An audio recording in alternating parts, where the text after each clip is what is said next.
你敢信吗？我在山里捡了个傻姑娘，想让她给我当媳妇，可大哥却想吃了她。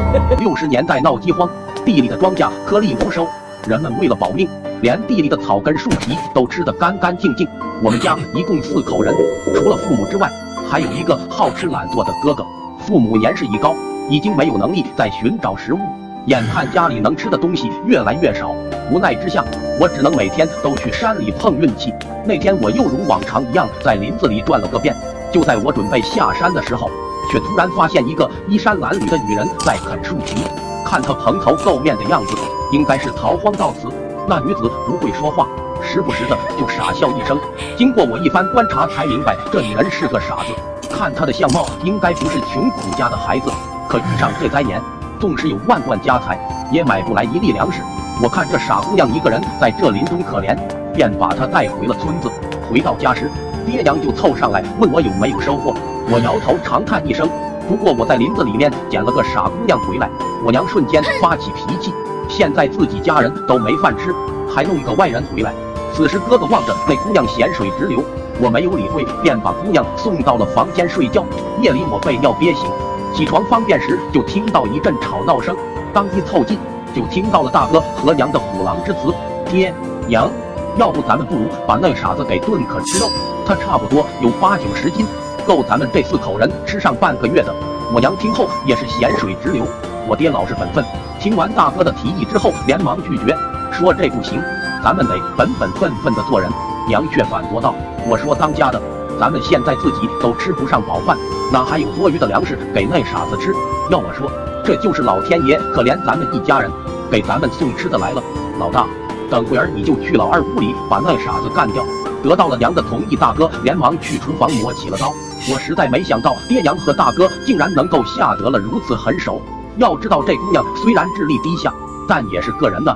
我赶紧跑回房中，准备叫她逃走。可不管我怎么催促，傻姑娘不仅不害怕，反而冲着我嘿嘿傻乐。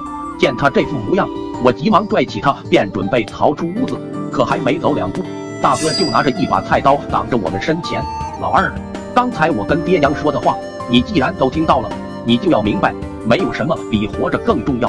大哥说完便朝我身后的傻姑娘冲过来，我一把抱住大哥，可能是我用力过猛，大哥手里菜刀掉在了地上。我逮到机会，使出吃奶的力气往上一顶，大哥重心不稳，直接躺在刀刃上。看到这一幕，我懵了，原本只是想要阻止他伤害傻姑娘，结果却失手把大哥给害了。我不敢将这事告诉爹娘，于是我便趁着夜色偷偷地将大哥埋在了后山。到家后，我一直心神不宁，直到后半夜才迷迷糊糊睡着。第二天一早，院子里传来一阵浓烈的肉香味。来到院子一看，才发现锅里竟然全是肉。我十分诧异，这大灾之年，连青菜都吃不上，哪来的肉？就在我疑惑时，爹娘走了出来，看到锅中炖着肉，瞬间两眼放光。娘的声音传来：老二，你傻愣着干什么？赶紧过来吃肉啊！如今这饥荒年里，我也好几天没吃饭，面对着诱人的香气，自然没有任何抵抗力。娘一边啃肉一边问道：你大哥去哪儿了？我不敢说实话，便随便说一句，我也不知道大哥去哪里了，而且傻姑娘也不告而别了。爹娘听后脸上露出了一抹诡异的笑容。转眼就这么过去了半个月，傻姑娘彻底没了踪影，而家中也再无半点可以饱腹的东西。爹娘饿得连下床的力气都没了。到了这种地步，他们也没有闲心再去管大哥，只想要口吃的。可附近的山林我已经转遍，只能弄点树皮先回家救急。当我找到树皮回家时，就听到我爹虚弱的哭声传来。我上前一看，娘已经没了。老二，你进山抓到神了吗？你爹我饿得心慌，我赶忙将手中的树皮递给爹。我爹看后叹息道：这树皮哪能吃啊？这东西根本消化不了。老二，实在不行，你就把你娘的炖了吧。听到这话，我怎么也没想到，一向老实巴交的爹竟然会说出如此绝情的话。我连忙摇头：老二，爹娘都老了，能为你做的事情也不多了。爹老了不中用了，活着也是浪费粮食。等你把你娘吃完之后，就把我也吃了吧。儿啊，你可一定要好好活着。听了爹的话，我眼泪止不住的掉。这时我才明白了爹的良苦用心。爹没有熬过第二天，我忍着万分悲痛，把爹娘扛到后山，埋在了大哥的坟墓旁。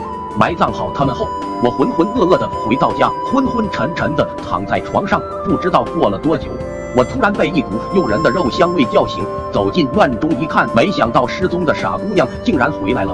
此时她正在院中煮肉，看着这一大锅肉，我不禁问道：“你这几天去哪了？这肉又是哪里来的？”傻姑娘突然抬手指了指后山的方向，这时我突然想到了什么，转过身便朝着后山跑去。当我跑到后山时，彻底傻了眼，爹娘已经被挖开。看到这一幕，我赶紧将大哥挖开，里面依旧空空如也。此时我才恍然大悟，原来那天吃的就是大哥，大哥肯定是被傻姑娘给挖出来。现如今他竟然连我爹娘也不放过，我岂能饶他？可当我愤怒地回到家时，院中已经没有傻姑娘的影子，只剩下一锅已经炖好的肉，还有炉灶旁的一张纸条，上面写着：“别怪我，要怪就怪这个吃人的年代，别再费尽心思找我了，我已经走了，去什么地方我也不知道，但哪里有肉我就去哪里。”